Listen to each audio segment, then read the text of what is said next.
Good evening. कल जैसा कि आपको मैंने साक्ष्य शब्द की डेफिनेशन से रूबरू कराया था और भारतीय साक्ष्य अधिनियम इंडियन एविडेंस एक्ट की प्रियम्बल के बारे में बताया था। तो साक्ष्य के बारे में कल मैंने आपको मूलभूत बात ये बताई थी कि मोटे मोटे तौर पर साक्ष्य दो प्रकार की होती है, एक ओरल एविडेंस और एक डॉक्यूमेंट्री एविडेंस। और जब हम एविडेंस एक्ट पढ़ेंगे तो उसमें कई प्रकार की साक्ष्य हमको पढ़ने को मिलेंगी। जनरली हम इसको कई प्रकारों में बांट सकते हैं। एक डायरेक्ट एविडेंस होती है। डायरेक्ट एविडेंस इस प्रकार की एविडेंस होती है जो सीधे तौर पर अगर किसी व्यक्ति ने किसी फैक्ट को देखा हो, सुना हो, अनुभव किया हो, महसूस किया हो तो वो डायरेक्ट एविडेंस कहलाती है उस फैक्ट की। जिस फैक्ट की डायरेक्ट एविडेंस नहीं मिलती और उस फैक्ट को हमको सर्कमस्टेंशियल एविडेंस से साबित करना पड़ता है।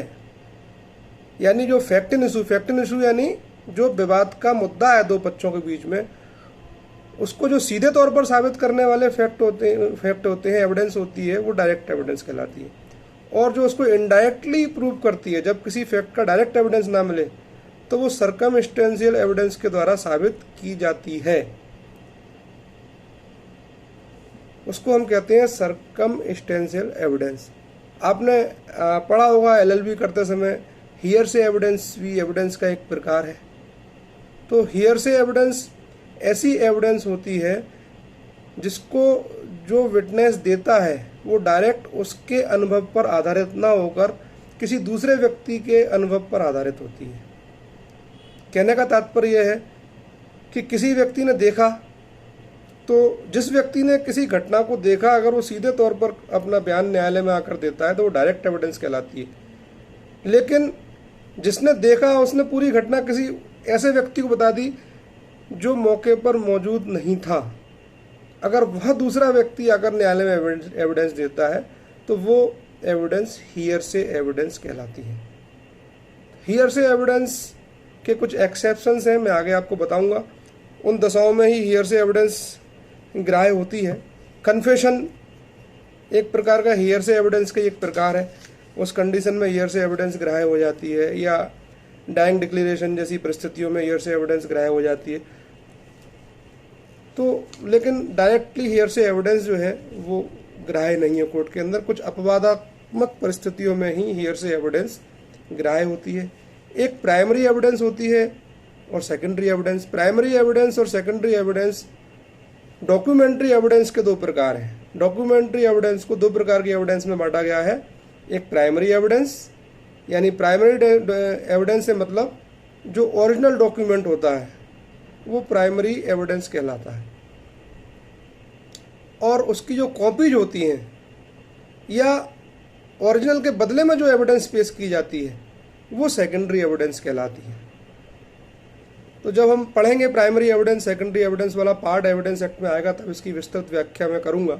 अभी आप इतना समझ लें कि जो ओरिजिनल डॉक्यूमेंट पेश किया जाता है वो प्राइमरी एविडेंस है, और जब ओरिजिनल डॉक्यूमेंट उपलब्ध ना हो तो उसके बदले में जो एविडेंस पेश की जाती है उसकी कॉपी या उसकी सर्टिफाइड कॉपी या उसके बदले में कोई जो साक्ष्य पेश किया जाता है वो सेकेंडरी एविडेंस कहलाता है।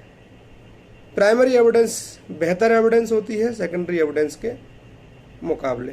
इसलिए सबसे पहले हम क्या पेश करेंगे? बेहतर एविडेंस यानी प्राइमरी। जब बेहतर एविडेंस हमारे पास नहीं होगी तो हम उसका सब्स्टिट्यूट लेकर आएंगे जिसको हम सेकेंडरी एविडेंस कहते हैं।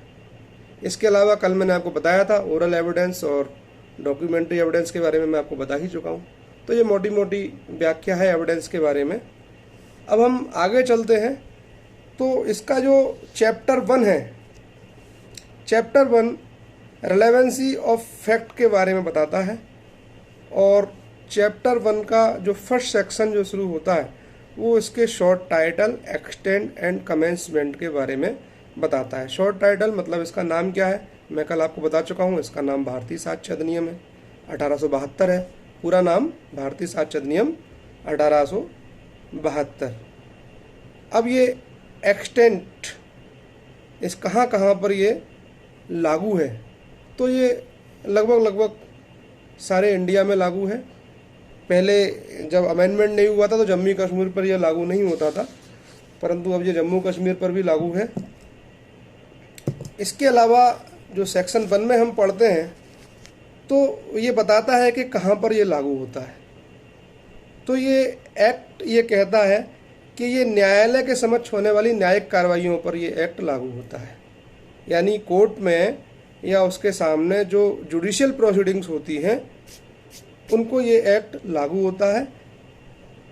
लेकिन इसमें दिया गया है कि जो army act, naval discipline act, Indian navy act या एयर फोर्स एक्ट के तहत बनाए गए जो सेना न्यायालय हैं, 3 एक्ट याद रखिएगा, army act, naval discipline act और एयर फोर्स एक्ट और इंडियन नेवी एक्ट, इन चारों एक्ट के तहत जो न्यायालय बनाए गए हैं उनको इंडियन एविडेंस एक्ट लागू नहीं होता है। इनके अलावा जो सेना न्यायालय हैं उन सेना न्यायालय की जुडिशियल प्रोसीडिंग्स को यह लागू होता है। अब सेक्शन 1 में जो न्यायिक कार्रवाई शब्द दिया गया है और इसमें कहा गया है कि ये समस्त न्यायिक कार्रवाइयों को लागू है। तो न्यायिक कार्रवाई जो कार्रवाई न्यायालय के सामने किसी मामले के निराकरण के लिए होती है। न्यायिक कार्रवाई जो शब्द सेक्शन 1 में दिया गया है उसकी कहीं पर भी डेफिनेशन इंडियन एविडेंस एक्ट में नहीं दी गई है ना, इस चीज को ध्यान रखिएगा। न्यायिक कार्रवाई शब्द जो है, न्यायिक कार्रवाई की डेफिनेशन आपको कहाँ मिलेगी, जो दंड प्रक्रिया संहिता जो है CRPC क्रिमिनल प्रोसीजर कोड के सेक्शन 2I में न्यायिक कार्रवाई की डेफिनेशन दी गई है, जिसमें स्पष्ट तौर पर कहा गया है कि न्यायिक कार्रवाई के अंतर्गत वे सभी कार्रवाइयाँ आती हैं जिनमें साक्ष्य वैध रूप से शपथ पर लिया जाता है। तो ये आप CRPC वहाँ देख सकते हैं। यानी कहने का तात्पर्य क्या हुआ, वे कार्रवाइयाँ जिनमें शपथ पर साक्ष्य न्यायालय के सामने लिया जाता है वो न्यायिक कार्रवाई कहलाती है। तो इसमें महत्वपूर्ण बात निकल कर क्या आई कि एक तो ये न्यायिक कार्रवाइयों को लागू है, दूसरा जो आपके ये 4 एक्ट मैंने आपको बताए, army, naval discipline, Indian navy and air force act, इनके तहत जो न्यायालय बने उनको एविडेंस एक्ट लागू नहीं होता है। इसके अलावा एफिडेविट को ये एक्ट लागू नहीं होता है, ध्यान रखिएगा। एफिडेविट के संबंध में आपके CPC और एफिडेविट के संबंध में एक अधिनियम है, उसके तहत वो लिया जाएगा, एविडेंस एक्ट उस पर लागू नहीं होगा। इसके अलावा जो मध्यस्थ हैं, आर्बिट्रेटर हैं, उनके समक्ष की कार्रवाइयों को भी ये लागू नहीं होता है। तो ये 3 मोटी मोटी बात, इसमें से क्वेश्चंस आता है कई बार कि इनमें से किन किन को ये एक्ट लागू नहीं होता, तो उसमें दिया रहता है सेना संबंधी विधियाँ, इसके अलावा शपथ पत्र, मध्यस्थ, तो आपको ये तीनों चीज़ याद रखना होगी।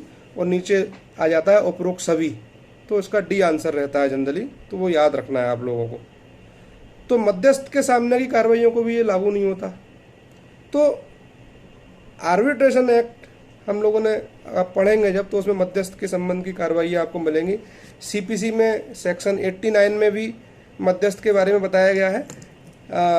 मध्यस्थ में कैसे न्यायालय होते हैं जो कंप्रोमाइज के माध्यम से, सुलह समझौते के माध्यम से कार्रवाइयों को निपटाने का कार्य करते हैं। इसलिए उस पर एविडेंस एक्ट को लागू नहीं किया गया है, क्योंकि वो प्राकृतिक न्याय के सिद्धांत पर काम करते हैं।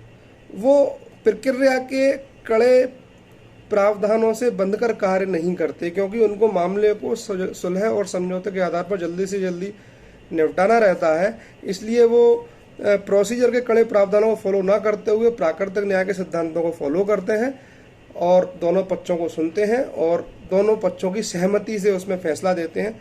तो मध्यस्थम की कार्रवाई अलग तरीके से चलती है, इसलिए उस पर इंडियन एविडेंस एक्ट लागू नहीं होता है। तो ये आपका सेक्शन 1 कंप्लीट हुआ।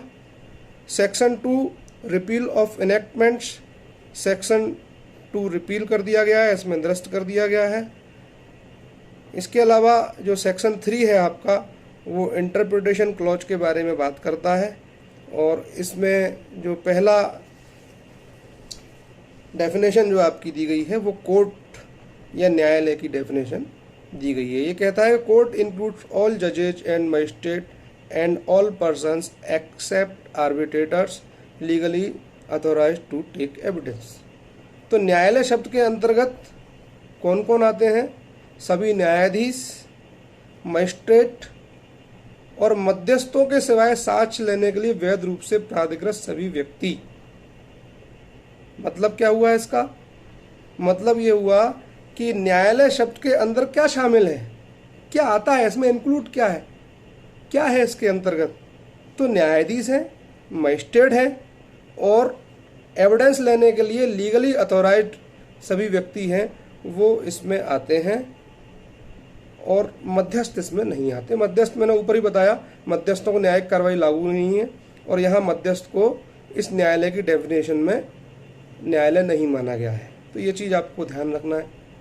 एक्चुअली न्यायालय शब्द के अंतर्गत से क्या आशय है? इससे आशय ये है कि ये कंप्लीट डेफिनेशन नहीं है अपने आप में, और भी बहुत से लोग हैं जो न्यायालय शब्द के अंतर्गत आते हैं।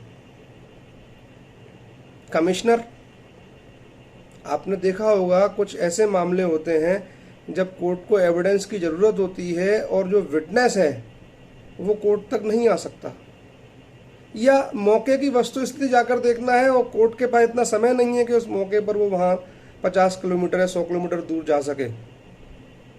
ऐसी परिस्थिति में कोर्ट किसी जिम्मेदार एडवोकेट को कमिश्नर नियुक्त करता है, जो मौके पर जाता है और उस एविडेंस को कलेक्ट करके उसकी रिपोर्ट न्यायालय में सबमिट करता है, उस एविडेंस को न्यायालय में सबमिट करता है। तो उस समय वो कमिश्नर जब वो एविडेंस वहाँ पर कलेक्ट करता है, उस समय वो कमिश्नर भी न्यायालय कहलाता है। जूरी आपने देखा होगा, रुस्तम फिल्म देखी होगी जिसमें जूरी बैठा करती थी, तो जूरी भी न्यायालय शब्द के अंतर्गत आते हैं। तमाम सारे औद्योगिक अधिकरण होते हैं वो भी न्यायालय शब्द के अंतर्गत आते हैं। तो न्यायालय शब्द की ये परिभाषा अपने आप में कंप्लीट नहीं है, आपको सिर्फ एविडेंस एक्ट के नज़रिए से और एग्जाम के पर्पज़ से लेकिन आपको याद रखना बहुत ज़रूरी है कि न्यायालय शब्द के अंतर्गत कौन आता है? न्यायाधीश और मजिस्ट्रेट और मध्यस्थों को छोड़कर साक्ष्य लेने के लिए वैध रूप से प्राधिकृत सभी व्यक्ति, यानी मध्यस्थ न्यायालय नहीं है। ये चीज़ आपको ध्यान रखना है एविडेंस एक्ट के लिए। Arbitrator is not a court, ये चीज़ आपको ध्यान रखना है। तो आर्बिट्रेटर को कोर्ट नहीं माना गया है और आर्बिट्रेटर की समझ की जो कार्रवाइयाँ हैं उन पर ये एक्ट लागू नहीं होता है। तो आज हमने इतना पढ़ा, कल आगे फैक्ट सबसे हम लोग शुरू करेंगे। फैक्ट की डेफिनेशन है, इसके बाद रिलेवेंट की डेफिनेशन है, फैक्ट इन इशू की डेफिनेशन है। मेरा निवेदन है कि एक बार जो स्टूडेंट्स हैं, जो लोग तैयारी कर रहे हैं, वो एक बार कम से कम इसको पढ़ लें, या जो हमारे पुलिस के साथी हैं, जो नए लोग हैं लॉ के क्षेत्र में, वो लोग इसको जो मैंने पढ़ाया उसको एक बार पढ़ लें और आगे के सेक्शंस भी पढ़ लें, तो समझने में काफ़ी आसानी रहेगी। बहुत बहुत धन्यवाद। जय हिंद, जय भारत।